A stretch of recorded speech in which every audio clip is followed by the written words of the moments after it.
10쪽 학개서 1장 1절에서 11절까지의 말씀입니다.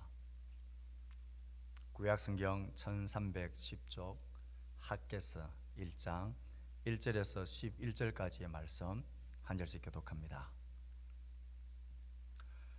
다리오 왕 제2년 여섯째 달 곧 그 달 초하루에 여호와의 말씀이 선지자 학개로 말미암아 스알디엘의 아들 유다 총독 스룹바벨과 요사닥의 아들 대제사장 요수아에게 임하니라. 이르시되 만군의 여호와가 이같이 말하여 이르노라. 이 백성이 말하기를 여호와의 전을 건축할 시기가 이르지 아니하였다 하느니라. 여호와의 말씀이 선지자 학개에게 임하여 이르시되 이 성전이 황폐하였거늘 너희가 이때에 판벽한 집에 거주하는 것이 옳으냐? 그러므로 이제 만군의 여호와가 이같이 말하노니 너희는 너희의 행위를 살필지니라. 너희가 많이 뿌릴지라도 수확이 적으며 먹을지라도 배부르지 못하며 마실지라도 흡족하지 못하며 입어도 따뜻하지 못하며 일꾼이 삭슬 받아도 그것을 구멍 뚫어진 전대에 넣음이 되느니라. 만군의 여호와가 말하노니 너희는 자기의 행위를 살필지니라. 너희는 산에 올라가서 나무를 가져다가 성전을 건축하라. 그리하면 내가 그것으로 말미암아 기뻐하고 또 영광을 얻으리라. 여호와가 말하였느니라. 너희가 많은 것을 바랐으나 도리어 적었고 너희가 그것을 집으로 가져갔으나 내가 불어버렸느니라. 나 만군의 여호와가 말하노라. 이것이 무슨 까닭이냐? 내 집은 황폐하였으되 너희는 각각 자기의 집을 짓기 위하여 빨랐음이라. 그러므로 너희로 말미암아 하늘은 이슬을 그쳤고 땅은 산물을 그쳤으며 다같이 내가 이 땅과 산과 곡물과 새 포도주와 기름과 땅의 모든 소산과 사람과 가축과 손으로 수고하는 모든 일에 한죄를 들게 하였느니라. 아멘. 때때로 영화나 드라마, 소설 같은 것에 종종 등장하는 소재입니다. 정말 사랑하는 두 연인이었던 주인공 남편과 아내, 한쪽이 중한 질병을 선포받습니다. 그래서 시한부 인생 판정을 받게 됩니다. 이것을 상대방은 모릅니다. 그때 이 주인공은 어떤 행동을 하게 됩니까? 결심을 하고 이를 꽉 깨물고 그 다음 날부터 자기의 살 날이 얼마 남지 않았다 그렇게 생각되어지면 이제 그 사랑하는 사람이 나로 인한 고통과 또 나를 잊지 못하는 괴로움에서 벗어나게 하기 위해서 이제는 정을 떼는 작업을 합니다. 일부러 퉁명스럽게 대하고 일부러 그치게 대하고 일부러 상처되는 말과 행동을 합니다. 그러면서 돌아서서는 울음을 삼키며 그 아픔을 참고 있는 그런 모습들 말입니다. 그 사람의 진실은 내뱉는 그친 말이나 퉁명스러운 행동이 아니라 그 사실 속에 감춰져 있는 사랑이 있습니다. 그래야 정을 떼고 그래야 나를 잊고 새로운 삶을, 새로운 사랑을 할 수 있다는 것을 알기 때문에 그 사랑하는 상대방을 위해 자신의 진실을 숨기고 그런 드러나는 사실들을 그들에게 보이고 말하는 것입니다. 이 말씀을 드리는 것은 객관적인 보이는 사실이라고 해서 그것이 진실은 아니다라는 것입니다. 사실과 진실은 다르다는 것입니다. 사실은 오히려 말하지 않는 진실 속에, 말하지 않는 그 이면 속에, 보이는 사실의 이면 속에 진실이 숨겨져 있는 것입니다. 사람과의 관계 속에서나 그리고 하나님과의 관계 속에서조차 이 사실과 진실이 다르다라는 것을 우리는 기억할 필요가 있습니다. 우리가 살피고 있는 학개서의 이 말씀, 오늘 본문을 통해서도 이것을 우리는 확인할 수 있습니다. 이스라엘 백성들은 자기 속에 있는 진실을 숨기고 회피하기 위하여 사실들을 말하고 사실을 가지고 팩트 공격을 하며 판단을 하고 있습니다. 지금 이스라엘 백성들은 다리오 왕 제2년이라 그랬습니다. 포로에서 돌아온 지, 그리고 뜨거운 열망을 가지고 성전을 건축하는 일을 시작했습니다. 성전 지대가 다 놓여졌고 예상치 않은 반대와 대적의 세력들이 힘을 얻습니다. 그리고 페르시아 제국도 제국에 1도 도움이 되지 않는 일을 금지시켰습니다. 그래서 자신의 손이 멈춰졌고 성전 지대만 놓아진 채 20년 가까운 시간이 그냥 지나가고 있습니다. 그 실망과 낙담 가운데 무력함이 있는 그들에게 하나님이 말씀하십니다. 만군의 여호와로서 그에게 등장하시며 이 모든 일의 주관자가 되신 하나님이 그들을 찾아오셔서 말씀하십니다.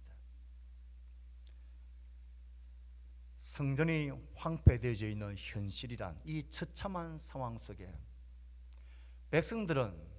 이스라엘 백성들은 우리가 그럴 수밖에 없는, 지금은 성전을 지을 때가 아닐 수밖에 없는 팩트, 사실들을 하나님께 말합니다. 하나님은 그들의 사실 뒤에 숨어 있는 진실을, 그들 속에 있는 진짜 마음을 하나님은 드러내시고 있습니다. 오늘 우리의 삶과 성전된 우리 자신이 하나님의 집으로서 하나님과의 관계 속에, 우리의 신앙생활 속에서도 우리에게 주어진 어렵고 힘겨운 이 사실 속에 숨어있는 하나님이 우리 속에 드러내시고 싶어 하시는 진실은 어떤 것일까요? 오늘은 정말 하나님께서 친히 그 말씀으로 여러분들에게 조곤조곤 말씀해 주시기를 진심으로 바랍니다. 오늘 본문을 보면 이스라엘 백성들이 처해 있는 영적인 현실, 그들이 처해 있는 사실, 처참한 현실은 어떤 현실입니까? 4절 9절에서 지금 이스라엘 백성들이 처해 있는 현실, 마주하고 있는 처참한 상황을 설명합니다. 이 처참한 상황은 오늘 우리가 마주하고 있는 영적 처참한 상황과도 일면 통하는 곳이 있습니다. 4절 9절 말씀을 읽어봅시다. 시작. 이 성전이 황폐하였거늘 너희가 이때에 판벽한 집에 거주하는 것이 옳으냐? 내 집은 황폐하였으되 너희는 각각 자기의 집을 짓기 위하여 빨랐습니다.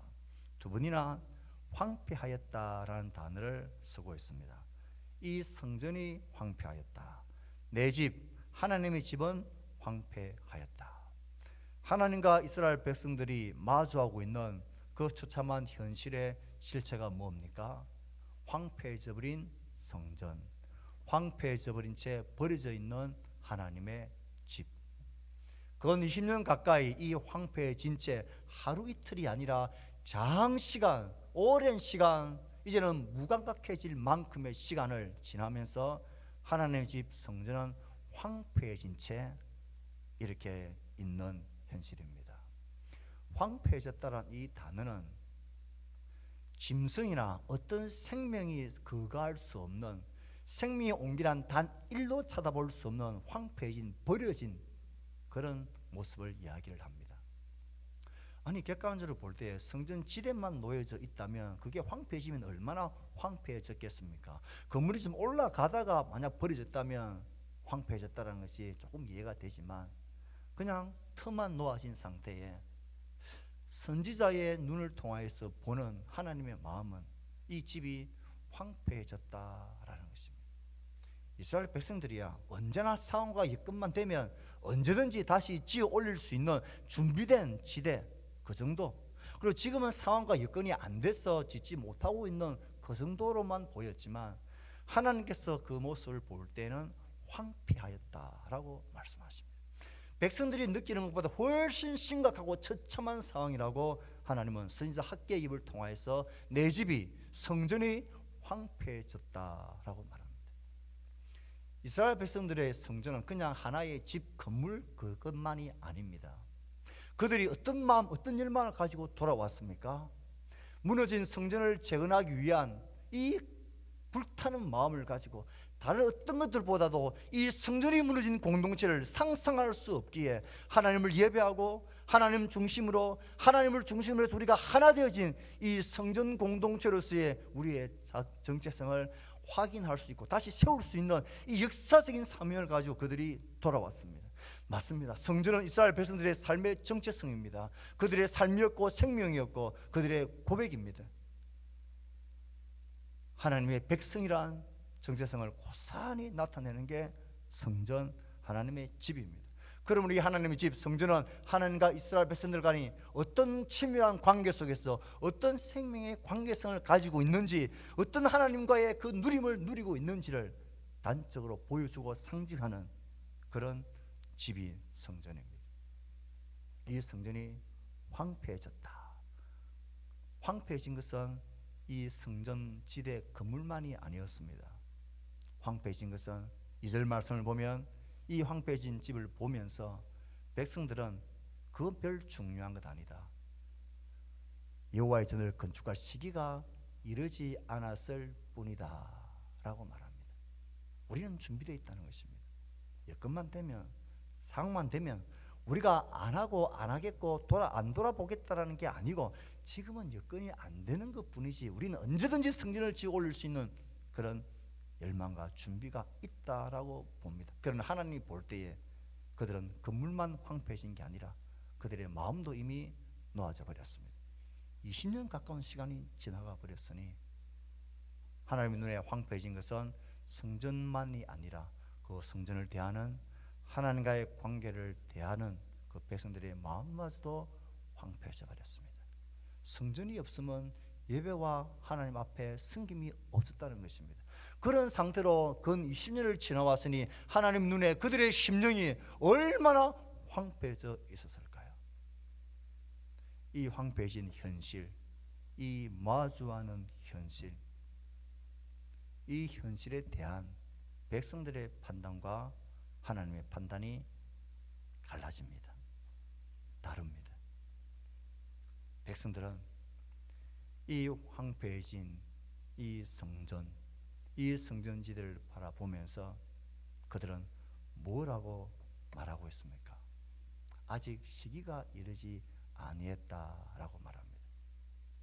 그들이 말하고 있는 것은 우리가 지을 마음이 없는 게 아니라 객관적인 상황과 벌어진 사실들을 가만히 보면 아직 전을 건축할 시기가 이르지 아니했다라고 말합니다. 그들은 이 처참한 현실에 대해 무엇을 보고 판단하고 말하고 있습니까? 그들은 객관적인 사실을 나열하고 그 사실에 근거해서 지금은 성전을 지을 때가 아니다라고 판단하고 결론을 내리고 있는 것입니다.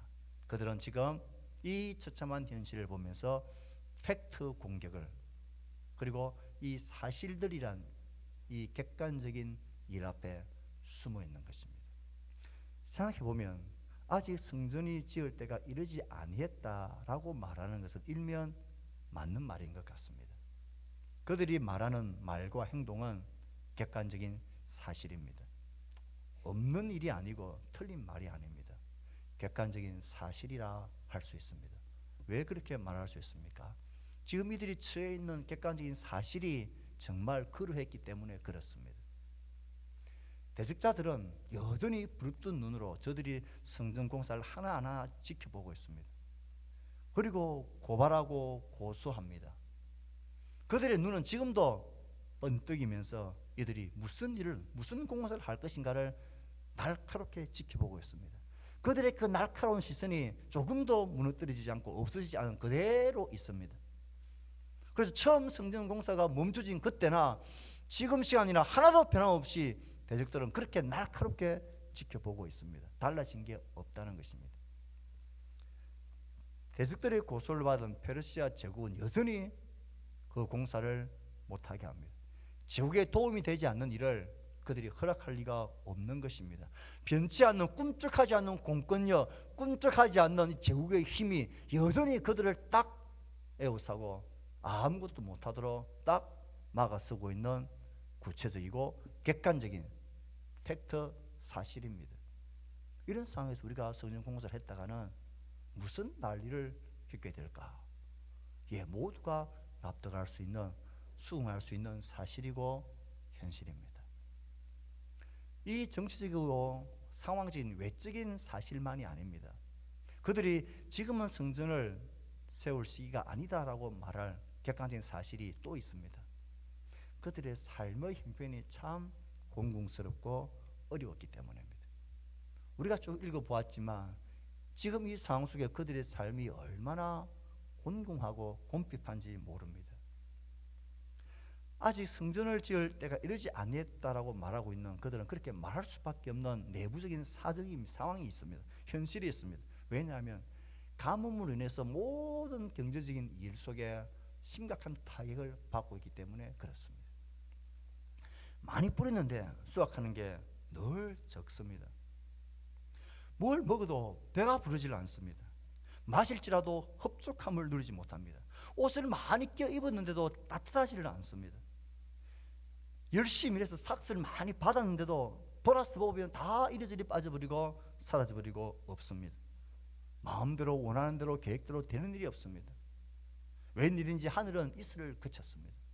그들에게 이슬이 그쳤고 비가 내리지 않는다라는 것은 지금 우리식으로 말하면 경기 불황이, 인플레이션이 이 코로나 시국에서 계속되어지는 장기화되는 불경기가 심각하게 계속되어지고 있는 상황입니다. 부도가 나고 수입이 줄어들고 손님은 끊기고 뭐 할 수 있는 일이 전혀 없는, 이것 해도 안 되고 저것 해도 안 되고 수입의 근원들이 다 차단되어 버린 그런 비참한 상황입니다. 땅과 산과 곡물과 새 포도주, 기름, 땅의 모든 소산, 사람, 가축, 손으로 수고하는 모든 일에 손만 댔다면 심한 가뭄이 들어서 한재가 들어서 아무것도 남는 게 없는, 뭐 가진 게 없는 우리 상황이 지금 이럴 지경인데 지금이 무슨 성전을 지을 때냐라는 것입니다. 이건 사실이었습니다. 그들이 지금 겪고 있는 현실입니다. 보라는 것입니다. 내 창고를 보라는, 우리 땅을 보라는, 내 가게를 보라는 것입니다. 내 회사를 보라는 것입니다. 우리 삶의 경제 어려움을 보라는 것입니다. 계획했던 대로 얼마나 적자 안 하고 계획했던 대로 뭔가 되지 않는, 그래서 뭔가 할 수 있는, 할 여력이 없는 그런 상황인데 이 사실을 보세요.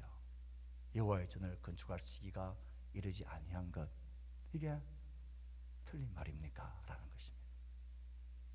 이런 상황 속에서 하나님이 잔인하게 우리 보고 성전을 재건하라 하실 리가 없다는 것입니다.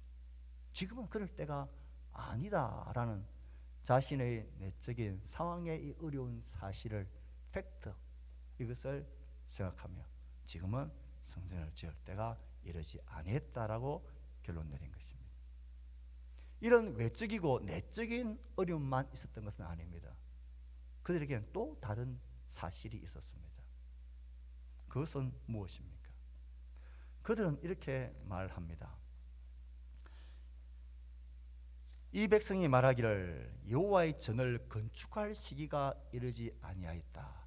여호와의 전을 건축할 시기라고 번역이 되어 있지만 원문에서는 수동태로 되어져 있습니다. 여호와의 전이 세워질 때가 아니다라는 것입니다. 여호와의 전을 건축할 때가 아니다라고 이렇게 능동태로 번역을 하면 그 주체가 자기들입니다. 우리가 지금 이런 시국에서 성전을 건축할 때가 이르지 아니했다는 말이고, 이게 수동태로 번역이 되어지면 여호와의 전이 세워질 때가 아니다라면 주체가 자기가 아니라 하나님입니다.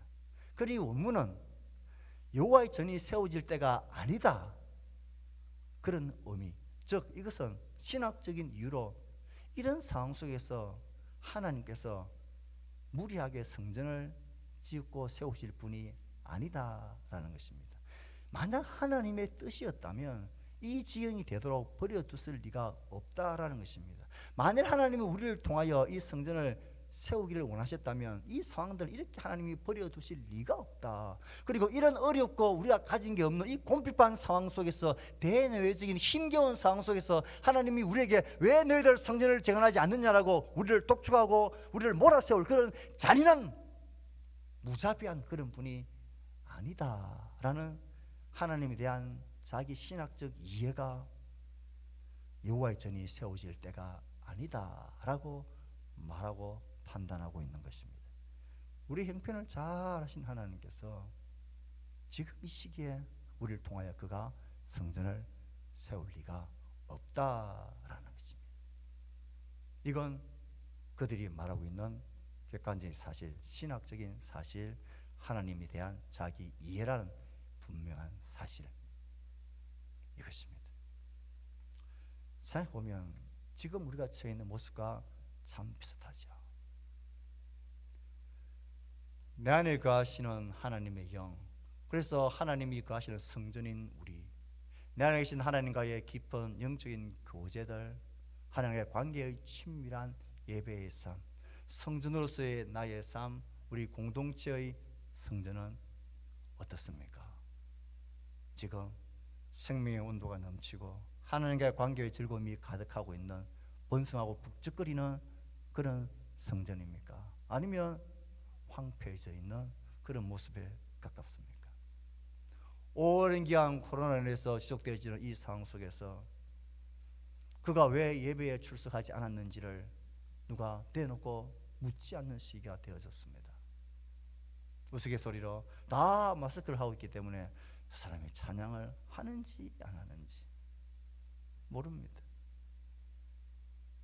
내가 지금 이 마스크를 쓰고 싶어서 쓰냐? 지금 상황이 그렇지 않느냐? 하나님 앞에 나와서 기도하는 기도의 상황, 기도의 예배 삶은 어떻습니까? 여러분의 말씀의 예배는 어떻습니까? 성도의 교제와 공동체를 세워가는 이 삶의 예배는 어떻고, 우리의 직장과 삶의 터전에서 하나님의 백성을 살아가는 예배자로서 성전으로서의 우리의 거룩함은 생명력 있게 벌떡이고 있습니까? 하나님께 드리는 우리의 모든 시간과 마음과 에너지와 물질과 헌금 생활은 어떻습니까? 이 어려운 경기 속에서 그것이 뒤로 밀려지고 그것이 제하여지더라도 지금은 누구나 다 이해할 수밖에 없는 그런 객관적인 사실이란 현실 속에 우리가 있습니다. 그래서 지금은 이 성전을 세울 때가 아니다.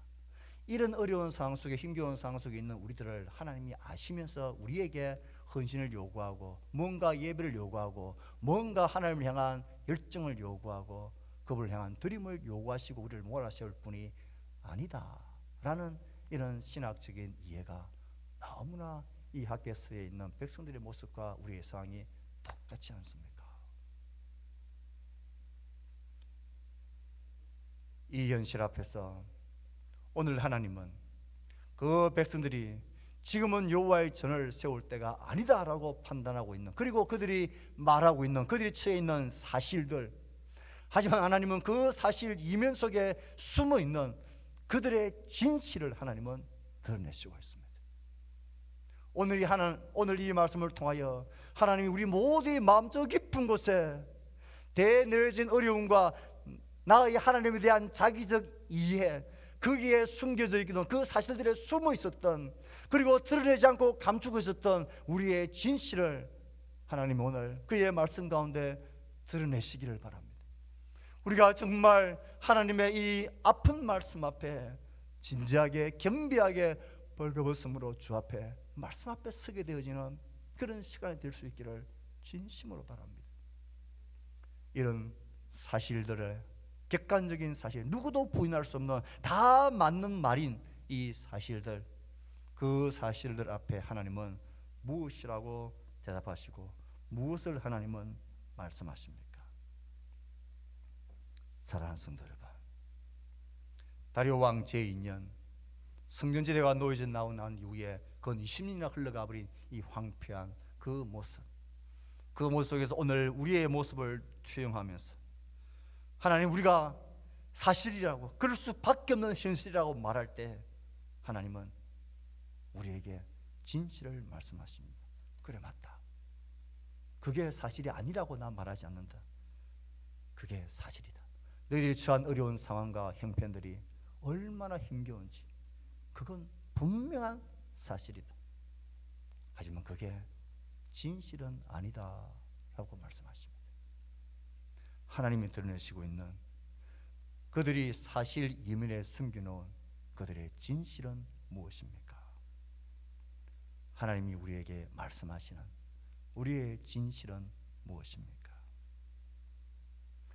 오늘 하나님께서는 두 개의 단어로 그들의 사실 뒤에 숨겨져 있는 그들의 진실한 모습을 드러냈습니다. 다시 한번 4절의 말씀을 그 첫 번째 단어를 찾아봅시다. 4절 말씀을 읽습니다. 시작. 이 성전이 황폐하였거늘 너희가 이때에 판백한 집에 거주하는 것이 옳으냐.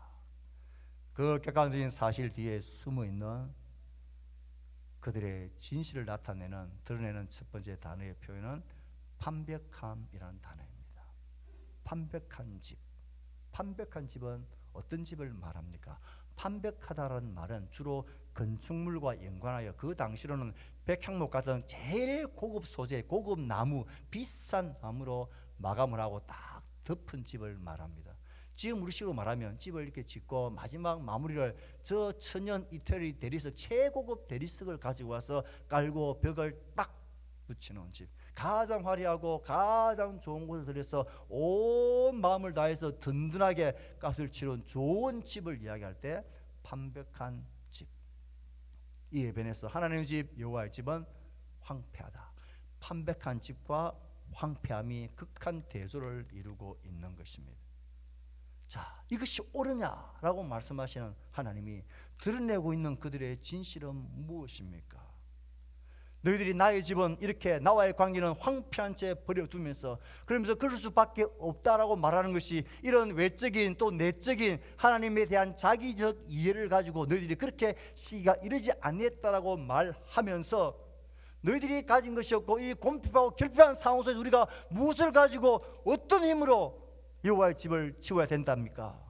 그렇게 말하고 그렇게까지 사실을 이야기하면서 보라는 것입니다. 너희의 집을 너희들이 어떻게 판백한 집으로 만들었는지, 어떻게 좋은 재료로, 더 좋은 재료로 든든하게 너희의 집을 짓고 그 집에 살고 있는 것, 그것은 옳으냐? 정말 너희들에게 가진 것이 없어서 그러냐? 정말 너희들에게 없는 게 뭐냐라는 것입니다. 울고 싶은데 누가 뺨을 때려주는 격 아니냐라는 것입니다.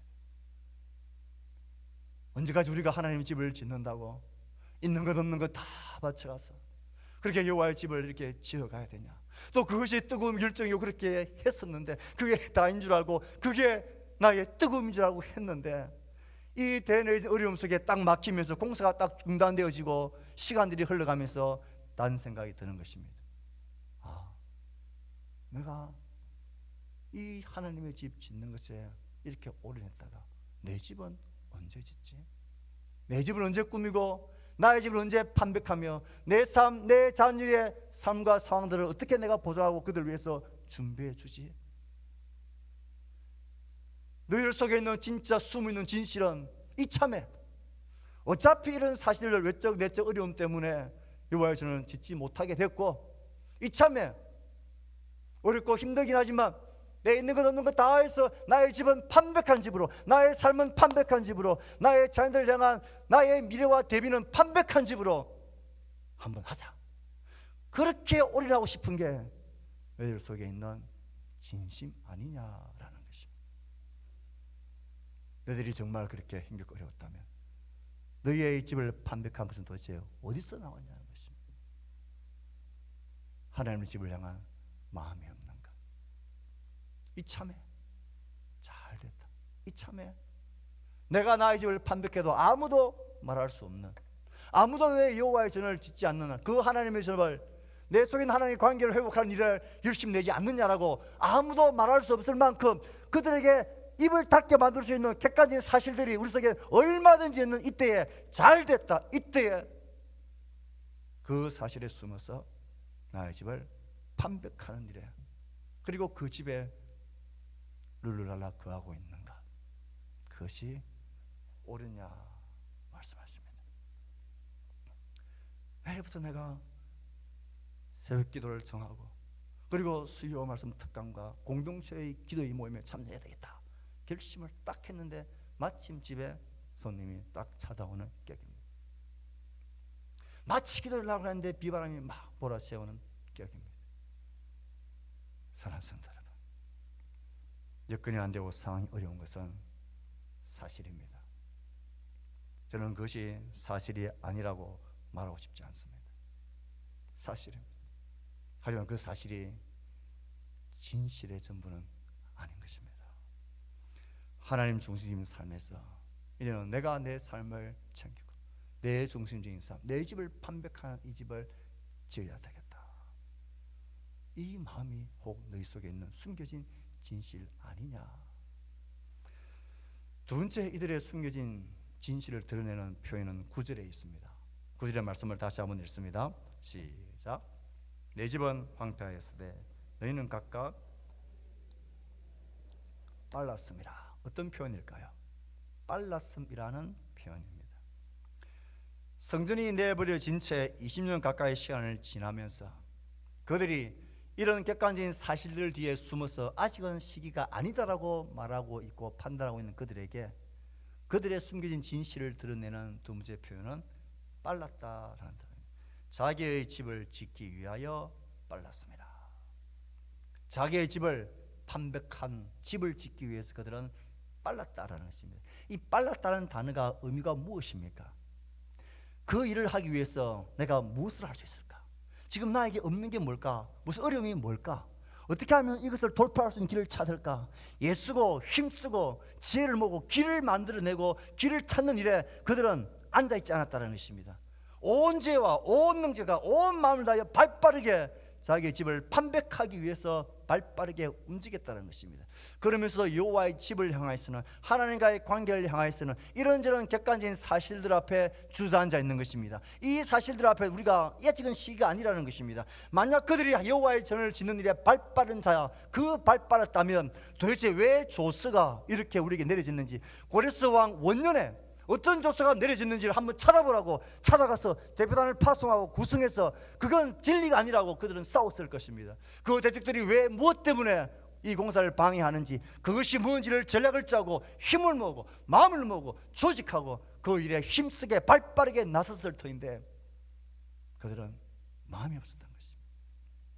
각자의 집을 발빠르게 판백하는 일엔 발이 빨랐습니다. 길을 찾았습니다. 한계를 넘었습니다. 어려움을 돌파해내기 위해서 발빠르게 각자가 움직입니다. 그러나 여호와의 전을 세워가는 일엔 지금은 시기가 아니다. 지금은 시기가 아닌 게 아니라 그 사실 속에 숨어있는 그들의 마음은 내 집을 짓기에 빠르게 움직이고 싶다라는 것입니다. 왜 그들이 이렇게 자기의 집을 짓는데 발빠르게 움직였을까요? 와보니 처음에는 성전이 지어지고 지대가 올라갈 때는 야, 역시 하나님 우리를 인도하셨고 하나님 우리와 함께 하셔서 이 전이 이제 지어져 가는구나. 그런데 이 상황과 환경으로 인해서 성전이 지대가 멈춰져 버립니다. 하나님을 기다렸겠죠. 그런데 하나님은 묵묵부답이 있습니다. 시간이 지납니다. 어라 이렇게 있다가 내 살 길도 못 찾겠다 싶은 마음이 있는 것입니다. 더 이상 하나님이 우리의 삶에 관여하지 않는구나. 하나님 바라보고 있다가는 망하겠다. 하나님 바라보고 있다가는 내 밥그릇 다 잃어버리겠다. 이제는 내 힘으로 내 집을, 각자의 삶의 집을 짓는 일에 발빠르게 재빠르게 움직였다라는 것입니다. 하나님을 향한 불신의 마음이 그들이 자기의 집을 짓는데 빠르게 만들었다는 것입니다. 이게 하나님이 드러내시는 그들의 사실 뒤에 숨어있는 그들의 진실입니다. 그들은 이참에 자기의 집을 판백하고 싶은 진실한 마음이 있었고, 이 일을 위해서라면 무엇든지 발빠르게 움직일 수 있는 그것이 그들의 진심이었습니다. 하나님과 그 집과 하나님과의 관계를 향한 발빠름은 없었고 하나님 집에 대한 판백함에 대한 갈망함이 그들에게는 없었던 것입니다. 없어서 그런 것이, 이 사실이 이렇게 어려워서, 현실이 어려워서 버려두고 있는 것 아니라는 것입니다. 저는 이 말씀을 여기까지 타이핑을 하고 너무나 가슴이 아팠습니다. 부끄러웠습니다. 벌거벗은 것처럼 얼굴이 화끈거렸습니다.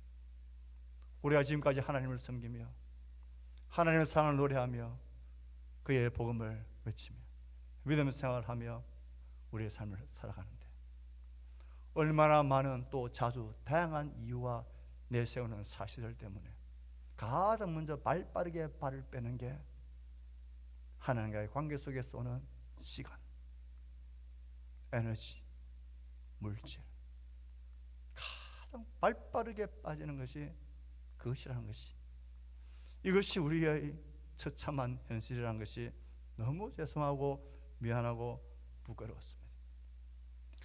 이 코로나 시국이 계속되어지는 중에 지금은 어느 누구도 조금만 몸에 불편함이 있어도 예배에 참석하지 않는 것에 대해서 말할 수 없는 현실이 되었습니다.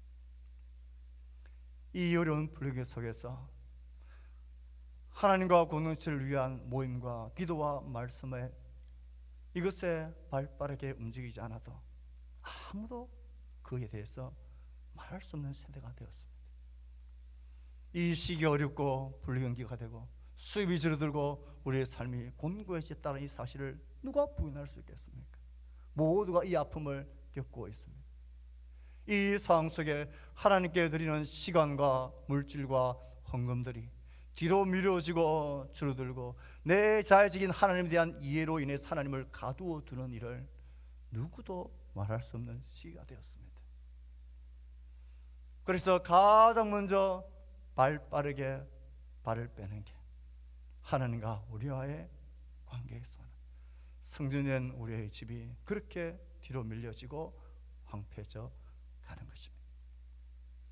우리가 오늘의 하나님 말씀 앞에 정말로 진실하게 하나님 앞에 섰으면 좋겠습니다.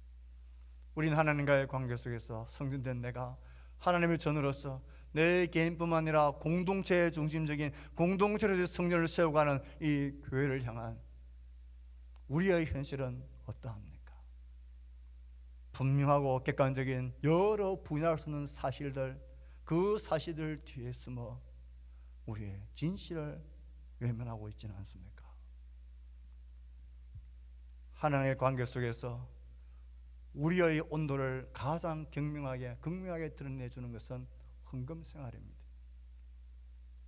그 헌금 생활엔 우리의 마음이 있고 공동체를 향한 관심이 있고 지체를 향한 사랑이 있고 내 삶의 주도권에 대한 진실한 고백이 있고 하나님이 내 삶의 모든 것을 주도하시고 하나님이 공동체를 통하여 서로를 돌아보며 하나님 나를 세워가라는 그 고백이 가장 극명하게 들어있는 것이 저는 헌금이라고 생각합니다. 그 중에서도 우리 공동체와 저는 12월 1조를 아주 중요하고 귀한 믿음의 고백으로 고백합니다. 이런저런 신학적인 이유를 우리 속에 가지고 있는 분 있을 수 있습니다. 저는 그게 말도 안 되는 소리라고 생각하지는 않습니다. 사실의 한편일 수 있습니다. 그러나 훨씬 더 많은 사실들이, 훨씬 더 많은 고백들이 그 헌금 생활에 들어져 있습니다.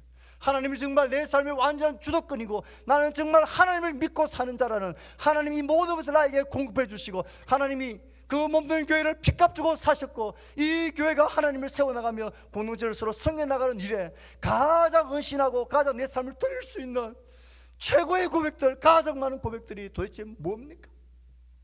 하나님의 향한 사랑과 교회 공동체와 지체를 향한 사랑을 오롯이 내 마음을 담아 고백할 수 있는 이 귀한 고백의 표가 도대체 이 헌금 외에 무엇이 있습니까?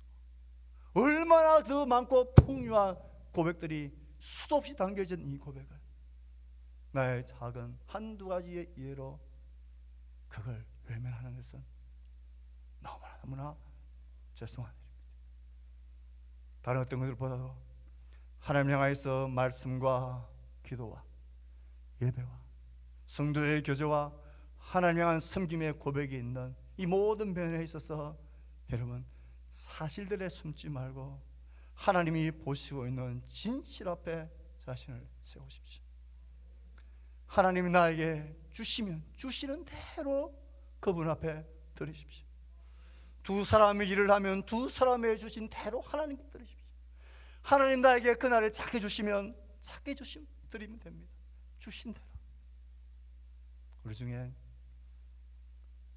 11조 헌금을 정액을 정해놓고 하시는 분들이 계십니다.